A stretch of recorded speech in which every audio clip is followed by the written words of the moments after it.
Support comes from the Missouri Forest Products Association, honoring Arbor Day on April 26th, with an ongoing commitment to sustainable stewardship and conservation of Missouri's forests. ChooseWood.com. From St. Louis Public Radio. This is St. Louis on the Air. Generally, if you are out in a public place, someone does not need consent to take your photograph. That would be consistent with the First Amendment. One thing that is a little concerning about their policy, though, is that they do suggest that media is subject to different treatment. I took a look at their policy online. If journalists wanted to take photos, that they needed to reach out to the Metro Communications Department first. I think there would certainly be an argument that in singling out journalists, that is a speaker-based distinction that sort of reflects a content preference, a desire to censor. I'm Sarah Fensky.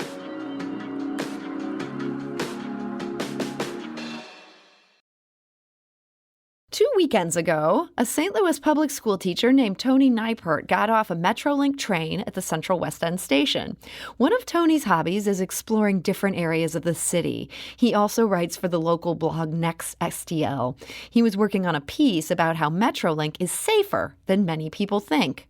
Well, as Tony stepped off the train by Barnes Jewish Hospital, he was on the hunt for a photo to use in his blog post. Right as I got off at the station, I turned around, snapped a picture with, the train in the background. Nobody said anything. And then I was like, well, the station looks so good. I loved how the buildings kind of rise up out of the station. So I kind of got back at a distance. And at this point, nobody's on the platform. It's kind of empty, except for the 2 security guards. And I kind of take a big landscape photo of it.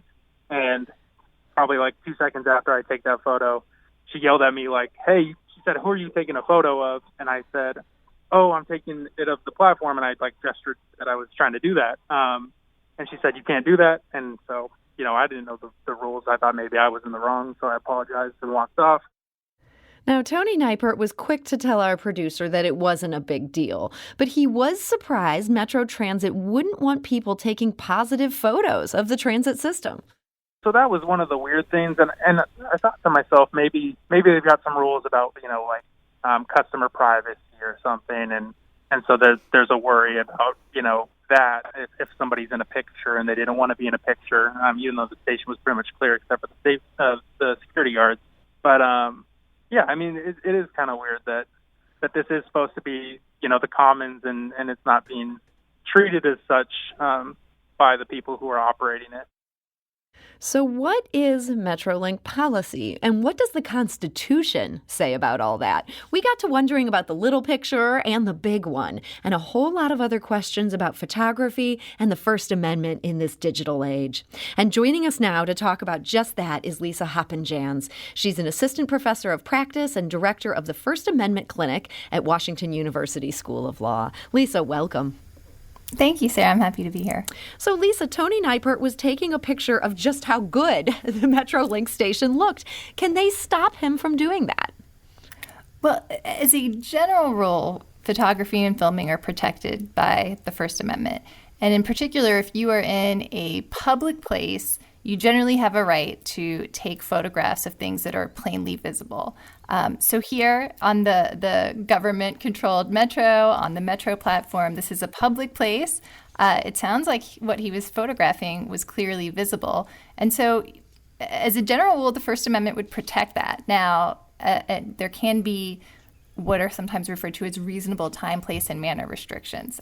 So there could be some types of content-neutral rules that a government agency could put in place that would be acceptable, that may limit, for example, on the Metro platform. It would make sense if there was a rule against tripods.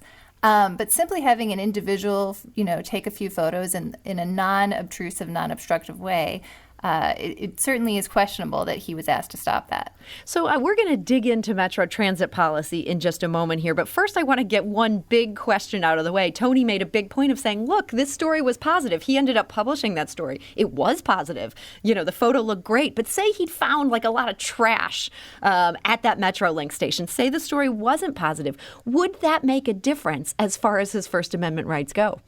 No, absolutely not. I mean, the law is clear that the government can't restrict your ability to engage in speech because that they don't like the viewpoint that you might express. So if they were stopping him from taking a picture, for example, because they thought it was going to portray Metro in a negative light, but they were allowing people to take photos if they thought they were going to portray Metro in a positive light, that would even be a bigger problem.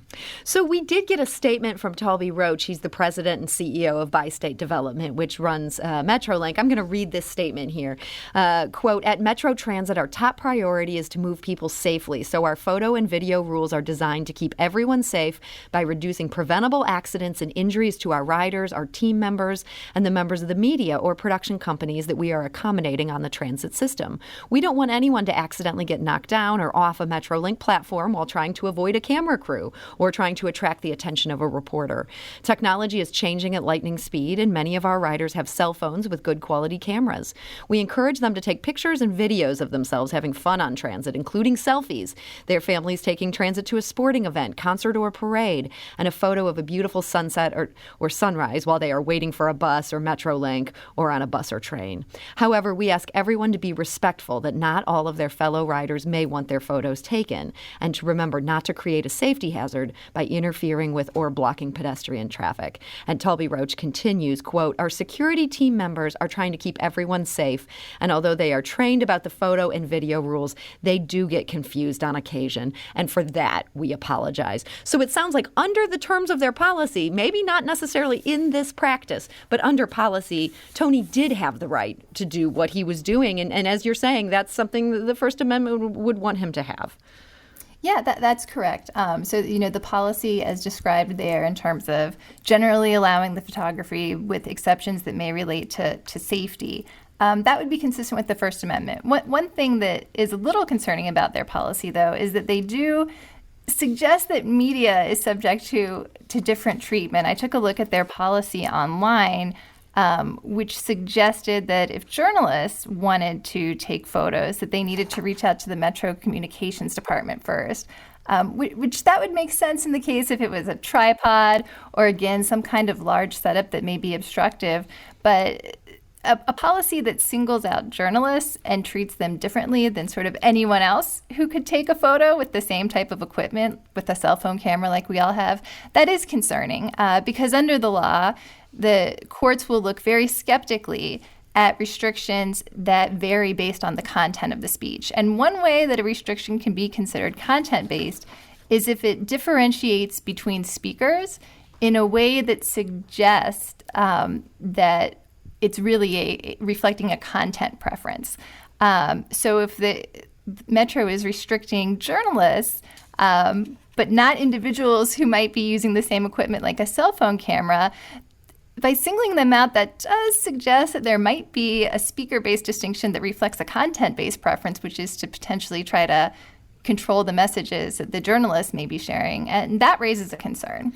So, yeah, I mean, you're right. This is exactly what their policy says. It says journalists, photographers, and videographers who wish to take photos, film, or video for commercial/professional use must first contact the Metro Communications Department for approval. And that is regardless of whether they're using a tripod. We heard from Robert Cohen, who is a great photojournalist at the St. Louis Post-Dispatch. He's been a guest on this show. He writes on Twitter, quote, this has been an issue on STL Metro for years. In one breath, they ask riders to post their photos. And there, Robert links to a Twitter post where they're literally asking people to hashtag stay toasty on transit. And he continues, in the other breath, you need permission and an escort. Makes zero sense. So it sounds like this is a policy that they are trying to enforce with some local journalists. Lisa, let's say that some journalists decided to sue over this. Obviously, journalists have a lot of possible things to sue over. Who knows if people would want to put resources into this? Do you think they could have a case challenging that policy? Well, I think there would certainly be an argument that in singling out journalists, that is a speaker-based distinction that sort of reflects a content preference, a desire to censorship. This is actually not an exact issue, but a similar issue like this came up recently in a challenge in a Texas federal court that related to a statute that restricted the use of drone photography in Texas. And there were a number of different provisions of that statute that were challenged by the National Press Photographers Association. But one of the bases for that challenge was that the statute had general prohibitions on the use of drone photography for what they called surveillance. There was a question about really what surveillance meant and whether that was unconstitutionally overbroad and vague. But another part of the challenge was that the statute exempted certain types of uses of drone photography. So, for example, if you were using it for scholarly research or commercial purposes, but it didn't exempt news gathering use. Mm-hmm. And at the motion to dismiss stage, the federal district court determined that the Photographers Association had stated a plausible claim for a First Amendment violation based on the fact that the statute actually distinguished between different types of speakers. And because that operated as really a content-based preference, the court said that the law would be subject to strict scrutiny, which is the highest level of scrutiny that a court would subject a law to, and that the plaintiffs had, at least at that stage, made out a plausible case that the law wouldn't survive that level of scrutiny because of this content-based, speaker-based distinction. And this is all so interesting. So you mentioned the National Press Photographers Association. Well, our producer, Evie Hemphill, spoke this morning with Mickey Ostreicher. He's the general counsel there. And he talked to her about a policy at Amtrak that may have echoes of the policy at Metrolink. He talked to her about how he was able to get Amtrak to change its policy. And a lot of that came as a result of there were train hobbyists who loved to take pictures of trains and train stations, and they were constantly being hassled by Amtrak police, being told they couldn't do that. As a matter of fact, it became so absurd that Amtrak had a photo contest. And there was one case where somebody was taking a photograph in Union Station in Washington, and in the middle of that, somebody came up to them and said, "No, you can't take any pictures here." And it's like, "But I'm taking these for your contest," and it didn't matter. So oftentimes the people, that are out there, the police, the security guards, others don't really even know what the rules are. And that is Mickey Ostreicher. He's the general counsel of the National Press Photographers Association. So thinking about all these different policies, Lisa, something that Talby Roach mentioned in his statement about how Metrolink is trying to balance various concerns is that they don't want people to feel like they're being bothered while they're on the train. So here's a hypothetical. Let's say that I'm like an extremely attractive person, and I'm just hanging out on the metro trying to get to work, and somebody comes and is taking a picture of me, and that makes me feel creepy. Is that something where Metrolink would have good cause and be able to deal with this under the First Amendment to stop that person from taking my picture? Well, generally, if you are out in a public place, someone does not need consent to take your photograph. There have been attempts to limit the ability to photograph individuals in public. For example, if someone is doing it in a way that is intended to intimidate, there are some laws that have tried to get at this by talking about intent to harass, and these have been subject to different types of challenges in court. But if you are in a public place, generally you don't have a right to not be photographed. Well, I think that might come as a shock to some people. I think you'd hear a lot of people who might try to contact Metro Transit Security if they feel like somebody's taking their picture. But that's a First Amendment protection there. In the same way that maybe we want to give journalists preference, an average person also benefits from that. Right, and to be clear, I mean, the law also doesn't say there has to be a journalist preference, right? It's that the law needs to treat folks neutrally, essentially. And what one problem with Metro's policy is that it singles out journalists in a different way. We're talking today to Lisa Hoppenjans. She's an assistant professor of practice and director of the First Amendment Clinic at Washington University School of Law. We need to take a quick break, but we'll be back shortly to continue this conversation with Lisa. This is St. Louis on the Air on St. Louis Public Radio.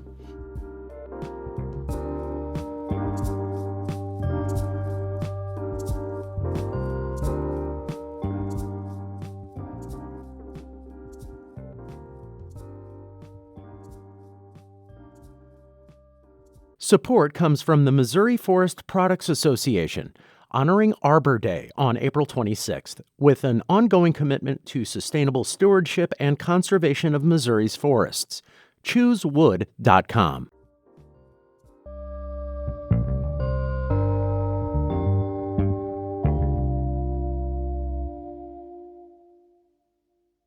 And now back to our conversation. We're talking today to Lisa Hoppenjans. She's an assistant professor of practice and director of the First Amendment Clinic at Washington University School of Law, talking about this fascinating intersection, the First Amendment and how it protects photography, but how people sometimes have different policies when it comes to all these things.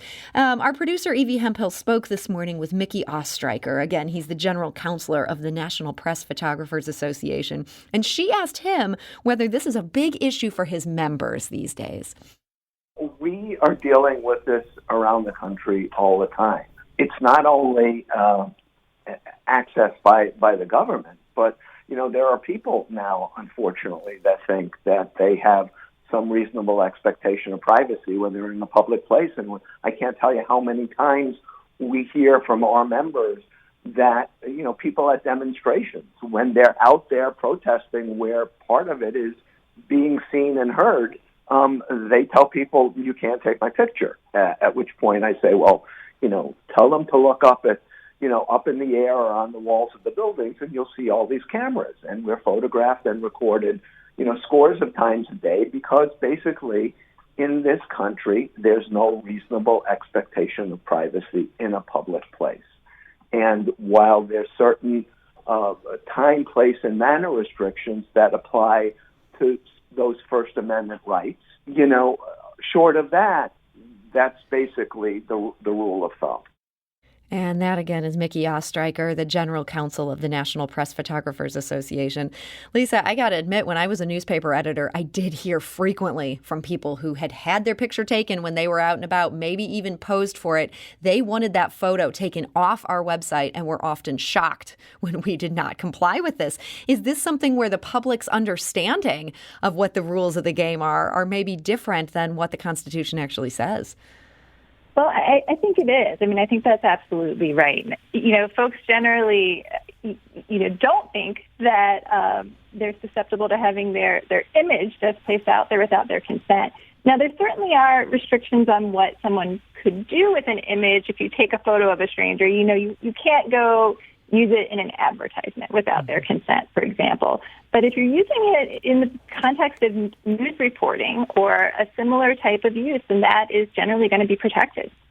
We also heard from Teresa. She's an American now living in Germany. She writes on Twitter, quote, "Photo snapping has been a point of reverse culture shock for me. People just don't freely take photos in Germany. Even with friends, you ask first, almost always with the clarification that it's for personal documentation only.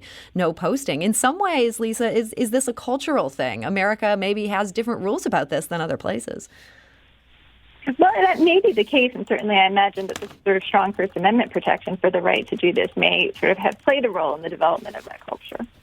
Okay, yeah. I mean, different rules in different places. So we've heard from a number of people with different examples. Here's one that really fascinated me. Bridget wrote on Twitter, quote, "I took a pic at a Denny's in a hotel one night. I was amazed at the party, and I got kicked out." Would that be Denny's right to kick Bridget out if she took a picture of guests having a good time? Well, it could be. I mean, if you're on private property and you don't have a right to be in a Denny's, and Denny's does have the right to restrict activity. So if you're in a private place and you take a photo, they can ask you to not take photos, or they can ask you to leave because you would be considered to be trespassing if you remain after you're asked to leave. And so the difference of location, where you're at, this is critical here. Something like a government building, if you're inside the government building, does that count as a public place? So the rules on government buildings are really interesting and not quite all sussed out in terms of where the rules and where the law lies. It's certainly clear that if you are outside of a government building and you're in a public location, that you can take photos of the exterior of a government facility. There was actually a 2010 case that involved an individual who was arrested while they were filming in a public plaza outside of a federal courthouse. I think it was in New York. That case settled, but as part of the settlement, the government agency that provides protection for a large range of federal buildings, the Federal Protective Service, agreed that it would instruct its officers that the public has a general right to photograph the exterior of federal courthouses from publicly accessible places. And it also agreed that certain regulations that it applied for its security services would not be interpreted to prohibit the photography, again, from publicly accessible spaces of the exterior of buildings. The agency actually updated an order in 2018, and they did address the issue of interior photography just a little bit. They did say that they would interpret the rules, that the rules allowed an individual to photograph sort of interior building entrances and publicly accessible lobbies of a federal facility for news purposes. So kind of the main area when you first walk in the building, but a different rule might apply if you go into a specific government office that is on a particular floor of that building. I'm not aware of challenges in this context, but again, the rules do vary once you get inside. It's very clear that you can't just go into a courtroom and begin filming. On the other hand, if you're outside on a public sidewalk, you can take a picture of the courthouse. So here's I guess this is not a hypothetical. Here's an example that is kind of like falls neatly between those two. You know, federal courthouses, they don't allow any cameras inside. This is a long-standing prohibition there. And as you said, you could take a photo of the exterior of the courthouse. Well, Doyle, who's a local journalist, he writes on Twitter, if you have a camera on the steps or upper platform leading to the federal courthouse in St. Louis, court officers will come out to usher you onto the sidewalk. Can they control the steps? I know we're getting deep in the weeds here, Lisa. Right. I would consider that area outside the courthouse to be a public plaza, just like the sort of area that the government at least agreed in this 2010 settlement that it wouldn't enforce any nationwide rules that would prohibit photography there. It could be that if there's a particular safety issue about being on the steps as opposed to the flat part of the plaza, there might be, that could potentially be a reasonable, manner restriction. But the wide public area there, I think that is an area that should be fair game and protected for individuals to use to take photographs of the exterior of the building. Well, I think many journalists would tell you the federal marshals or the people working around that courthouse, those are not people that you necessarily want to push back on in the moment. That might be one where you'd want to engage a lawyer to fight. But it's been interesting hearing from people with their different examples around town how many times journalists have been able to just make happen what they need to make happen just by pushing back a little bit. Blythe, who's a journalist, said that she was told to desist, quote, while taking photos from the sidewalk of an illegal demolition, no water, that spewed dust clouds over the Grove neighborhood. Well, she told us that she told the worker who was telling her she couldn't do this that she was there as a reporter. The public sidewalk is fair game, and the worker ended up going back to work and let her keep doing what she was doing. Frank emails, I was getting some establishing shots outside Belleville Memorial Hospital. This was while he was working in TV news. And I was told by their aggressive security staff that I was not allowed to do that. I pointed out that I was on a public thoroughfare, not private property. He said that didn't matter. So I told him to call the police and report me, and I would wait for them to arrive. He didn't, of course, but it appeared that nobody had called his bluff before. Sometimes it works to do that. Now, here's a trickier situation. Stephanie does work with the St. Louis Audubon Society, and she emailed to say that the society has been studying bird deaths due to birds hitting glass in buildings around town. Their recent research is focused on downtown buildings during migration periods. Volunteers walk around 3 times a week in the early morning looking for dead birds. And when they find one, they take notes and gather data. But Stephanie writes, quote, when a volunteer tried to take a picture of the Bank of America building in downtown St. Louis, security guards came running out to stop them, claiming they are not allowed to take pictures. Stephanie told us the Audubon folks have tried to push back, but to no avail. She adds, quote, it's very frustrating because you can go to Google and see pictures of the building, and they can't stop people walking on the street from randomly taking pictures. But the Audubon Society doesn't want volunteers to get in some kind of trouble, so we are missing data points from this location. That seems like a really good cause, Lisa, and yet just kind of politely pushing back isn't working here. What would you say about this situation that Stephanie presents? Well, if the volunteers are located in, again, a public space, as long as they're not on the bank's private property when they're taking these photographs, they would certainly have a right to be there. Now here, it's less of a First Amendment issue because, as you're describing it, there's private security guards who are simply telling them they can't do this, as opposed to the government coming in and subjecting them to some type of arrest, or the private company suing them under some cause of action. But I think that, they are within their rights to stand their ground and explain that when they are located on public property, that they do have a right to take photos of this plainly visible building. So when we talk about the government cracking down on these things and how that's really what flies in the face of the First Amendment here, again, Mickey Ostreicher, he's with the National Press Photographers Association. He does a lot of training with both journalists and police departments. Well, in 2014, he talked to police about journalists who were documenting the unrest that followed Mike Brown's killing in Ferguson. And initially, police wanted Mickey to tell journalists about what they considered a, quote, 10-second rule. If somebody stands still for more than 10 seconds, and most photographers usually stand still to take pictures, we can arrest them. They have to keep moving. And I said, I don't think that's going to withstand constitutional muster. And it didn't. And fortunately, we had things in place, and it really took the court intervention to get the police to stop interfering with journalists. But even after that, they continued to do it. And again, it cost taxpayers a lot of money to settle the federal civil rights lawsuits that came as a result of some of these arrests. And that is Mickey Ostreicher of the National Press Photographers Association. Lisa, I know you've represented some journalists having to deal with overzealous law enforcement. Is this mainly a matter of them needing education, or is this sometimes you got to fight fire with fire? Well, I think certainly there is a need for education. And I do think that with sort of the increased use of not just by journalists, but also, protesters themselves are using live streaming and other techniques as sort of an accountability mechanism. I mean, I do believe that law enforcement, in part because of a number of these recent lawsuits that have been filed against them in St. Louis and in other places, that law enforcement agencies are becoming more aware of this issue. And some agencies are affirmatively instructing their officers about the public's right to record the officers if they're, doing so from a public place while the officers are performing their duties, and if they're doing it in a way that it's not interfering with the officer. So I'm curious how case law is evolving on this, and I should warn you, we only have just about a minute left. But are there any developments coming along on this, and in what way is the law moving? Is it becoming more open to people being able to exercise these rights?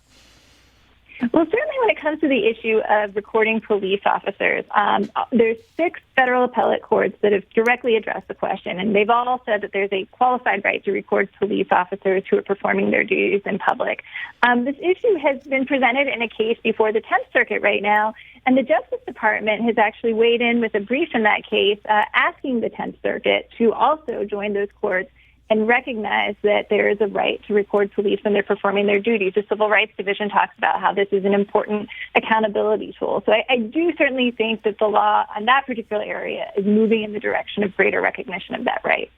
Boy, well, that is great to hear.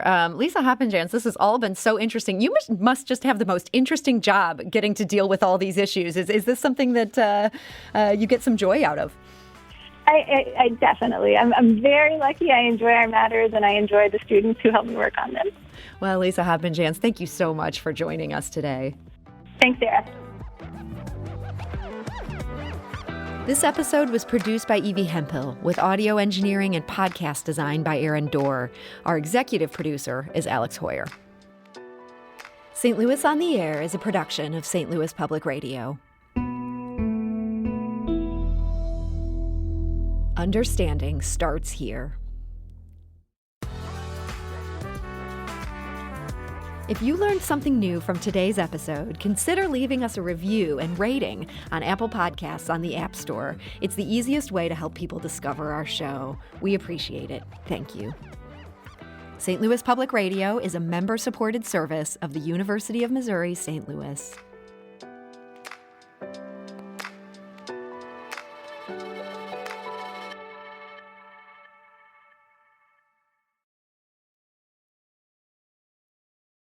Support comes from the Missouri Forest Products Association, honoring Arbor Day on April 26th with an ongoing commitment to sustainable stewardship and conservation of Missouri's forests. ChooseWood.com.